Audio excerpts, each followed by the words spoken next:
Imagine this. You wake up, you check the news, and find out a foreign country has just captured your nation's president. For some people in Venezuela, that was a moment of pure euphoria. For others, it was an act of war. Today, we're breaking down the capture of Nicolas Maduro and the absolute global firestorm it kicked off. And it all started right here, with this post. At 5:21 in the morning, Venezuelan time, the President of the United States just announces that his military has captured the President of Venezuela. Now, this wasn't some rumor or a leak from an unnamed source. This was a direct official declaration that, you can bet, set the world on fire. Okay, so before we get into the long, complicated road that led us to this moment, let's just focus on what happened right after the capture. Because where Maduro was taken is every bit as important as how he was taken. See, he wasn't taken to Guantanamo Bay or some secret military prison. He was flown to New York City to face the U.S. justice system. And this one detail is huge. It completely reframes the event not as an act of war, but as a law enforcement action. That distinction is right at the heart of this whole debate. So you might be asking yourself, what could possibly justify a move this extreme? Well, the answer lies in a case the U.S. has been building for years. A case that basically alleges that Venezuela's leadership wasn't acting like a government at all, but more like a massive criminal organization. And the core of that accusation is something called the Cartel of the Suns. It's named for these little sun insignias that Venezuelan generals wear on their uniforms. U.S. prosecutors claim that Maduro was the head of this whole network and that he essentially turned Venezuela into a narco state with a mission to, and I'm quoting here, flood the United States with cocaine. And the pressure from the U.S. didn't just appear overnight. It ramped up, and it ramped up fast.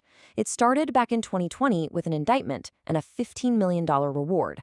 But then, after a disputed election, that reward jumped to $25 million. And just a few months after that, it doubled again to a historic, staggering $50 million. Now, to put that $50 million number in perspective for you, that was double the reward for the leaders of Al-Qaeda and ISIS, and it was 10 times the reward for the infamous cartel leader El Chapo Guzman. The U.S. was sending a very, very clear signal. It considered Nicolas Maduro one of the most wanted men on the entire planet. Okay, so that's the why. But what about the how? How did this actually happen? Well, the answer came in the form of a super swift, high-tech, and frankly overwhelming military assault. It was codenamed Operation Absolute Resolve, and it all went down in just 2.5 hours over the skies of Caracas.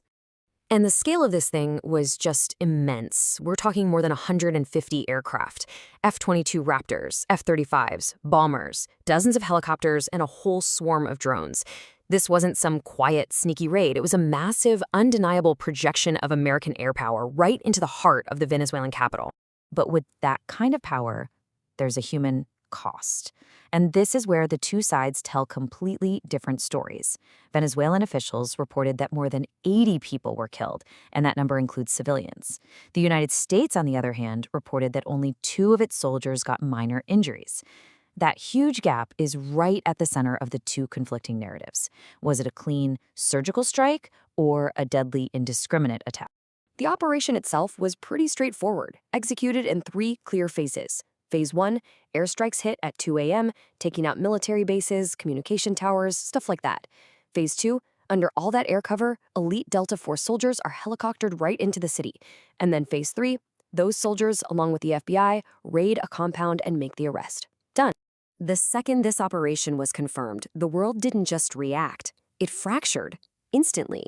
It created these 2 powerful, totally conflicting responses that really define this whole crisis.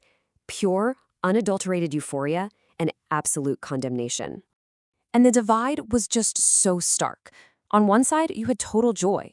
Opposition leader Maria Corina Machado said, "What had to happen is happening." And you saw street parties erupting everywhere from Miami to Madrid. But on the other side, just pure outrage. Maduro's vice president called it a kidnapping and imperialist aggression. And you had major global players like Russia, China, and even the UN Secretary General condemning the whole thing. And the numbers here really tell the story. The world was completely at odds. There was no consensus, none. 45% of nations condemned the action. But that means a combined 55% either praised it or just urged caution, which really shows you just how deep this global fracture goes. Which, of course, brings us to the biggest, most critical question of all. With Maduro sitting in a U.S. jail cell, what on earth is the future for Venezuela? Is this the end of a long and painful crisis, or is it just the beginning of a brand new, even more chaotic and unpredictable chapter? President Trump's first statement on the matter was, well, it was bold, and it was totally unambiguous. He declared that the United States would effectively take direct control of Venezuela. They were going to run the country until they could arrange some kind of transition. This basically suggested a plan for a full-on U.S. administration of the entire nation.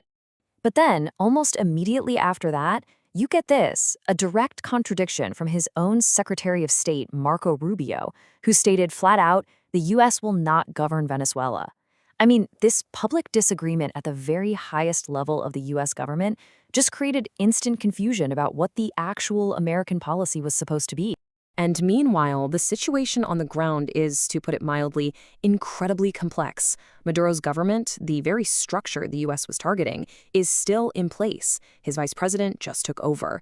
This has led a lot of analysts to ask, did removing the leader actually change the fundamental equation of control? At the same time, legal experts almost everywhere agreed the strike was a violation of international law. And Venezuela's future, it's more uncertain than ever. So, we have to end with this question. It was a dramatic, incredibly high-stakes operation that, yes, achieved its main goal, the capture of Nicolás Maduro. But with his government still running the show and the world fiercely divided, you're left to wonder, what, if anything, has Operation Absolute Resolve truly resolved?